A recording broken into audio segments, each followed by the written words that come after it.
Hello, and welcome to the Bearded Hermit. In this week's video, I dig through a pile of old bricks, clean them up, and stack them on the A-frame cabin. The first snow of the winter hits, so I clean up the snow with the tractor. And I make more knotty pine paneling for the inside of my cabin. It's going to take hundreds more board feet, so I need to make as much as I can to have enough for later.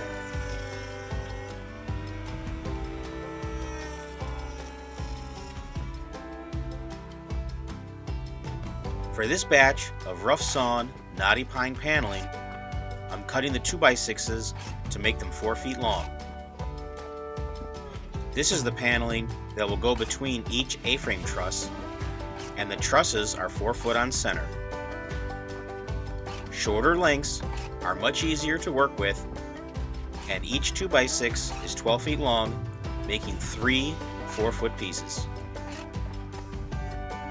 I remember helping my father build this workshop over 20 years ago. Mixing and pouring the cement floor, laying out where the wood racks and machines will go, and building the workbenches and organizing all the tools.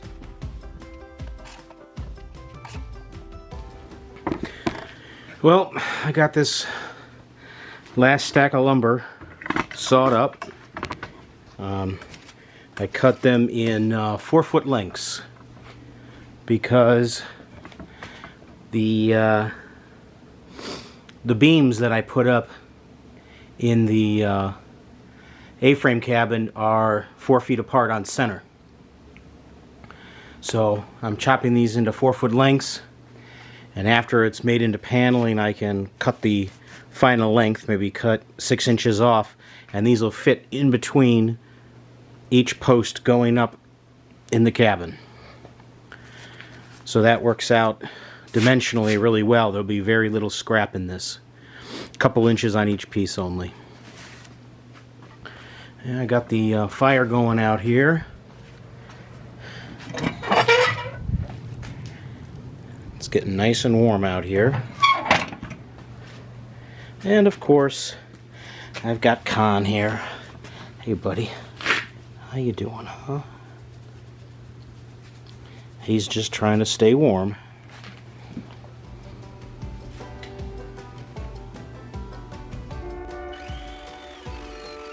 Working on my own projects here really brings me back. My father and I made the paneling for his house here. We made the kitchen and bath cabinets for his log cabin. We made the interior hardwood doors and exterior storm doors, and basically any project that needed to be done to finish my parents' house.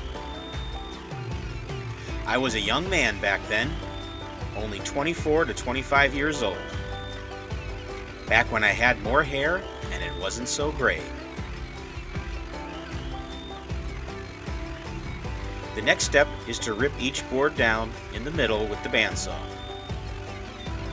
It takes a while to do it, but this makes all the boards 3/4 of an inch thick and doubles the coverage. I'm also using the vacuum to keep the dust down. I remember spending long winter days and nights in this workshop and feeding the wood stove to stay warm. The first winter I spent here, we didn't have a woodshed. All the firewood was cut, but not split, and was just laying on the ground under tarps. The wood stayed wet, and getting the fire to make heat was almost impossible. The very next spring, I made plans to make a firewood shed, and we got to filling it with split wood ASAP. The next winter was completely different. The wood burned great, it was dry and split to the perfect size. It saved so much time and effort. I can't stress enough that you need a good woodshed full of firewood. It only takes a few days of work to cut down your trees and split everything, and and you can have a year's worth of dry firewood. The paneling we made for my parents' house was similar to this, but was planed smooth on the finished side. My father also wanted to finish it, so we sanded the paneling and stained it with a nice golden oak color and sealed it with polyurethane. I'm skipping some of these steps though. I'm keeping the rough sawn edge on the outside, so I skipped the planing part. And I'm leaving the paneling unfinished, so I'm skipping the sanding, staining, and poly steps.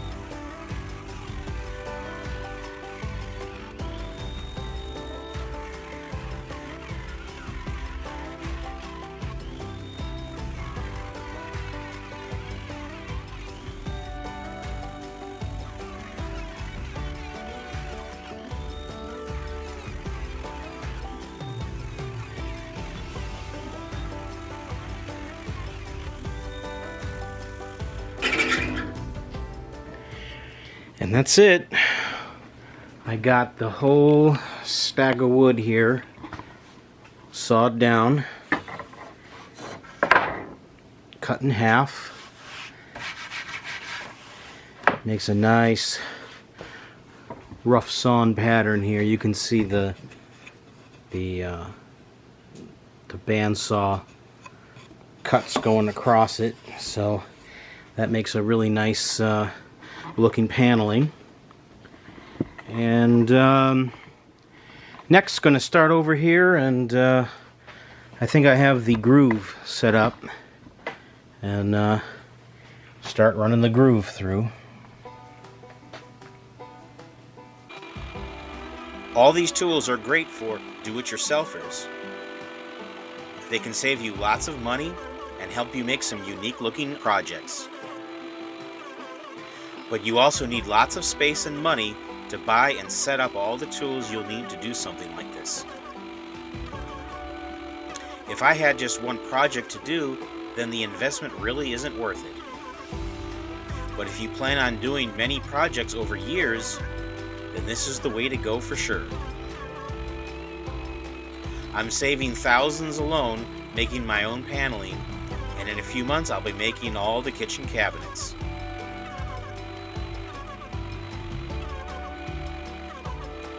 I had a workbench like this in my garage down in the Chicago area. I like to make workbenches 4 by 8 feet. It's a good use of material with little waste, and it's big enough for most projects. It's also high up enough to save my back from working too low.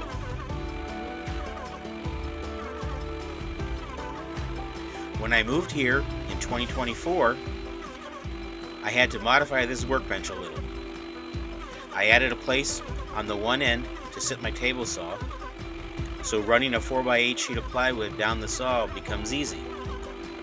The two pieces drop off the saw right onto the table with no issues.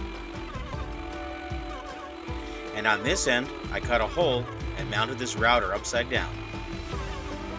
I just clamp my straight edge with these hold downs over the router bit, and it makes the perfect router table. And when not in use, I run the router bit below the table, take off the straight edge, and it becomes a workbench again. Easy as that.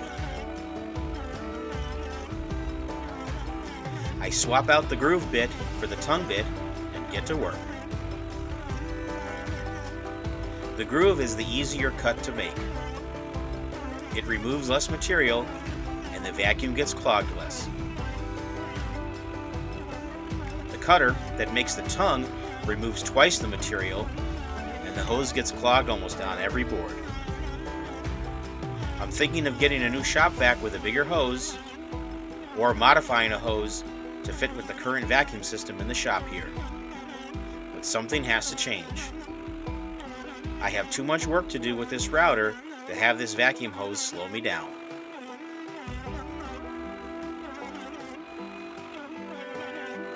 It's kind of a long, boring process to be making all this paneling. I know even sped up, it's not the most exciting thing to watch. but I need to stay focused and not let my mind wander too much. That bit is small, but it can still mess up my hand real bad. I made a few pusher sticks years ago for my table saw. Maybe I should start using it here also. It would keep my hand a little further away from the bit. Making all this paneling really does remind me of my youth, spending hours in this workshop again, working with wood. But this time it's for myself and not anyone else. Trust me, it's a much better feeling.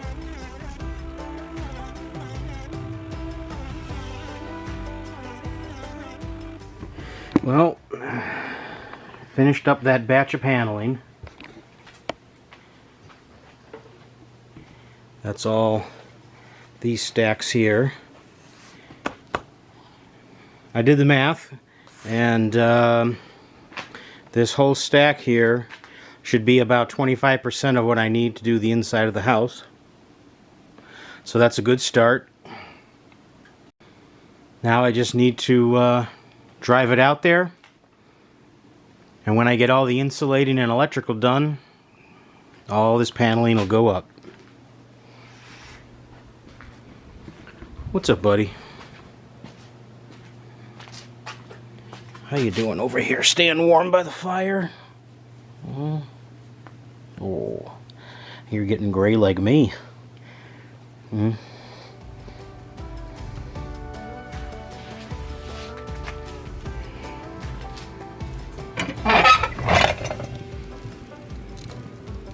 I'm not sure why, but there's nothing better than heat from a wood fire. It's the best.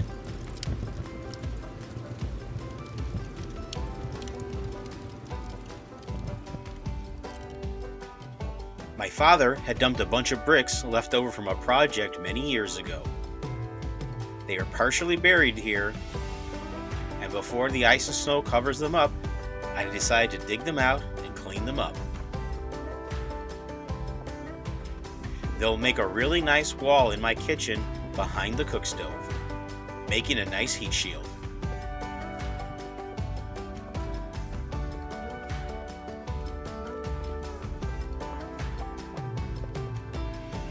My mother was out to help me stack a bit.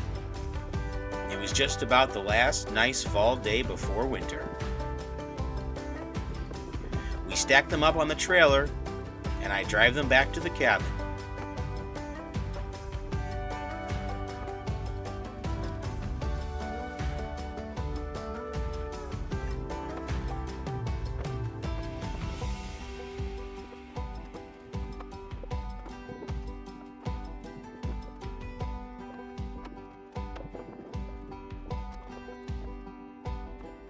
I unload everything onto my deck to keep them out of the snow. Later this winter, I'll need them, and having them all cleaned up and stacked out of the snow will be a lifesaver.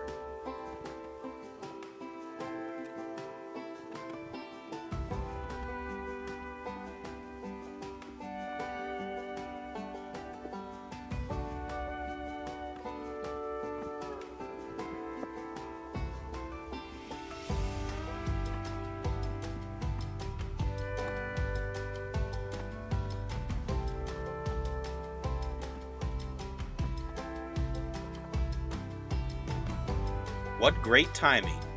A few days later, it decided to snow for the first time.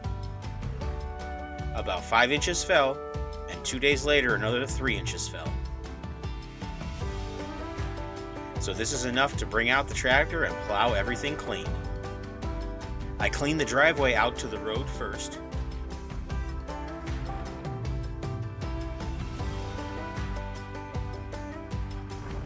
I clear a path back to my cabin.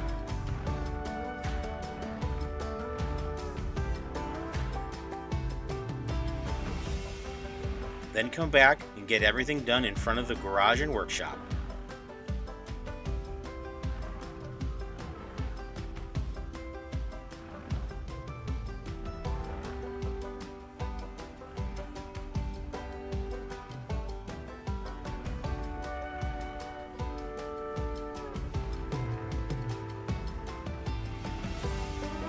and finally get everything cleaned up behind my parents' house.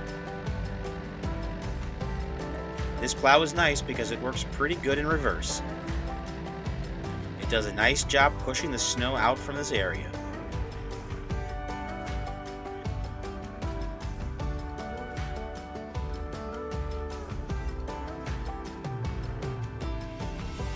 Five minutes of using the shovel to clean up around the generator and around all the doors on the buildings, and I finally get back to my cabin.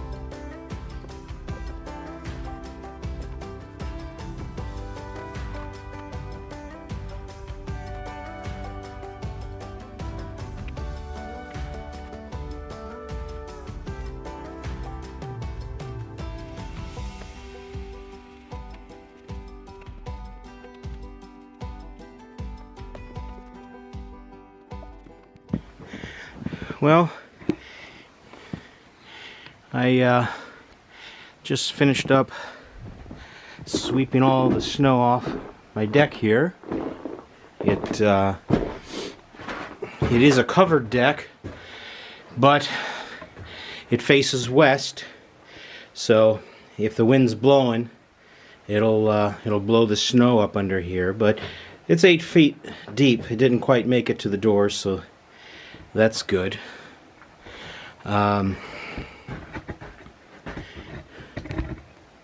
Had to clean off all my tools that were on that table there, and make sure I didn't sweep any tools away.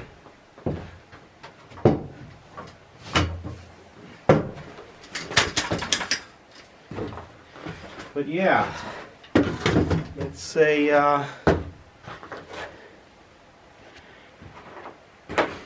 a nice cool day out here today.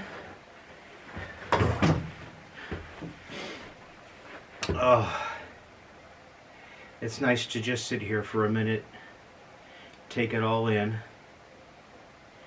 I can see the creek from here. It's a little bit of ice on it, but I don't think it's all frozen over. I can still hear the water running through the culvert out there. So it's about 14 degrees right now, but it still hasn't froze shut yet. A couple weeks ago, I showed you installing this door lock back here. I've got 3 more locks to go. I just couldn't get out here. I caught a cold. I don't know if it was a cold or the flu. I had it in my sinuses and my throat, but I had a fever also. So I'm not sure if it was a regular cold or if it was some kind of flu. Started to feel a little better, and then I lost my voice. Couldn't talk, and started coughing real bad at the end. For about 2 weeks I was feeling pretty bad, but my voice came back finally, and I'm out here to do a little more work, clean up some, check out everything. So I've got to get those door locks done as soon as it stops snowing and a little bit of the snow melts. I have to finish up some trim around the house roof. I'm about 99% dried in. I've got about 3-4 hours of work to do on trim on the roof line and trim on the windows, and I'll be completely dried in after next week, I think. My father had bought a pallet of bricks about 15 years ago, maybe, and he bought a gas, I guess you want to call it a gas fireplace, in the basement, and he had bricked up the walls in a 90 degree to sit the stove in on a 45, and he had quite a few bricks left over, and he had thrown them in a pile next to the woodshed out there. And so I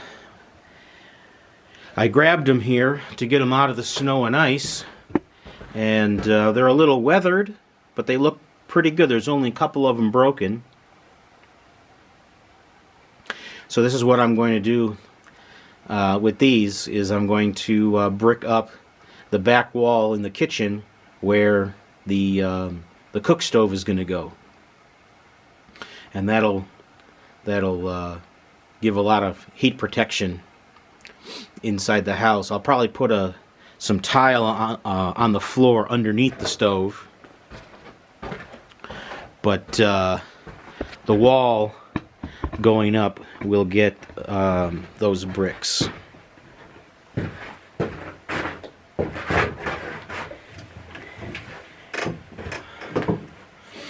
So I've got a cook stove that burns wood on order. I'm hoping in the next few weeks it'll come in, and I'll just have to cut a hole in the roof and put a vent pipe down. In the meantime, I'm going to be finishing up those projects like the trim work on the outside, finish the door handles. I'm going to start insulating everything on the inside. I've got all the foam board laying there, and getting everything ready to install that wood burner. As soon as that happens, then this place will be pretty warm, and I'll be able to come out here just about every day and do some work, finish the insulation, do the electric, finish the paneling on the inside, building the kitchen wall, I'll be building the kitchen cabinets outside in my workshop and bring them out here, but I'll show you the design I have in mind for that. But yeah, it's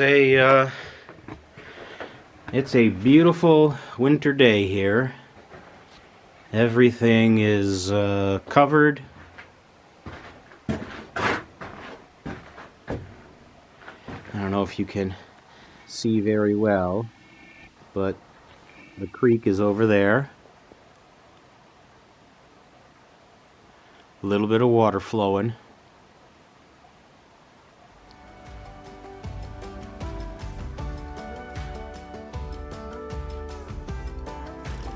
I had skipped the last 2 weeks because of my illness and losing my voice, but I'm feeling much better now.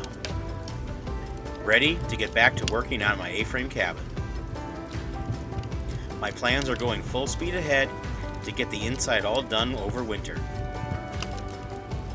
There's a lot to do, but it's always easier to work on the second half of a large project because the end is in sight. This is the end of the video. Please stay safe out there, and remember, life can be good sometimes.